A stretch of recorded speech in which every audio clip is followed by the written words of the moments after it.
भारत सरकार ने अभी हाल ही में मौद्रिक नीति यानी जो मोनेटाइजेशन पॉलिसी होती है उसकी घोषणा की है और उसमें तमाम सारे सरकारी जो संस्थाएं हैं उनके मोनेटाइजेशन की बात की है। उसमें सबसे बड़ा एक स्टेक रेलवे का भी है और भी तमाम सारी जो संस्थाएं हैं सरकार की उनका मोनेटाइजेशन करने की घोषणा की है और उसका विरोध भी देश के अलग अलग जगहों पर हो रहा है।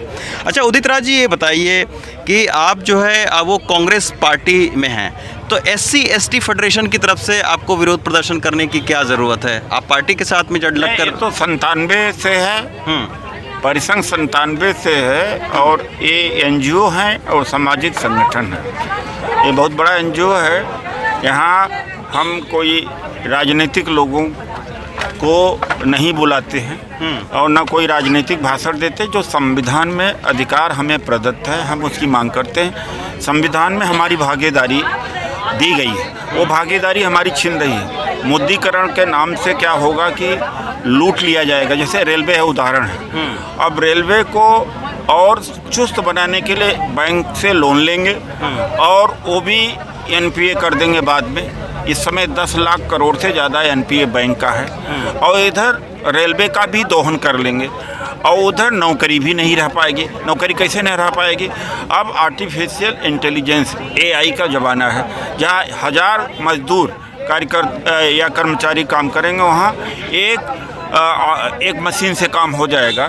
उदाहरण मैं आपको सामने दे सकता हूँ कि जियो का एक है। जियो को कहते थे कि जियो आएगा तो टेलीकॉम सेक्टर सस्ता हो जाएगा और जब आया तो फ्री में लॉन्च किया, फिर 99 रुपये, फिर 299, फिर 499, फिर 599 में BSNL मर गया। अब एकाधिकार किसका हो गया? इसका हो गया, जियो का हो गया।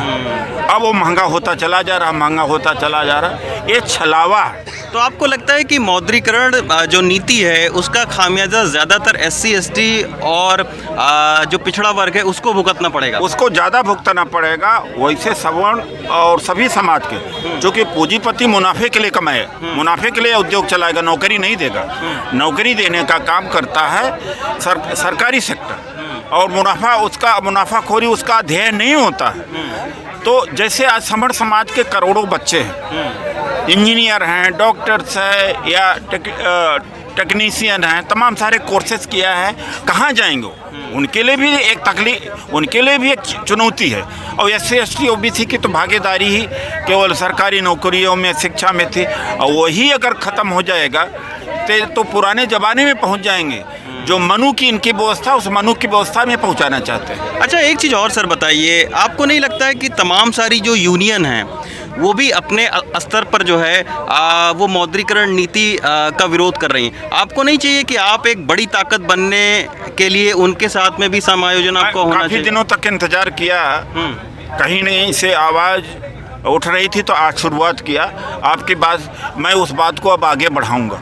सारी जितने यूनियन हैं, संगठन हैं, उनको जोड़ा जाए। सबसे बात करके फिर एक बड़े स्तर पर प्रोटेस्ट करने का आपका है इरादा? हाँ, इरादा है।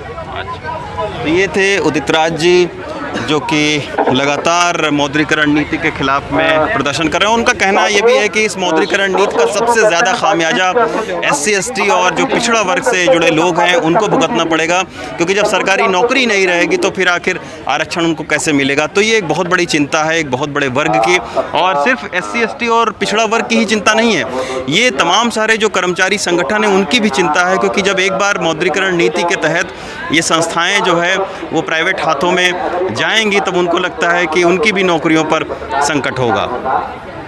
दिल्ली से रवीश रंजन शुक्ला, NDTV इंडिया।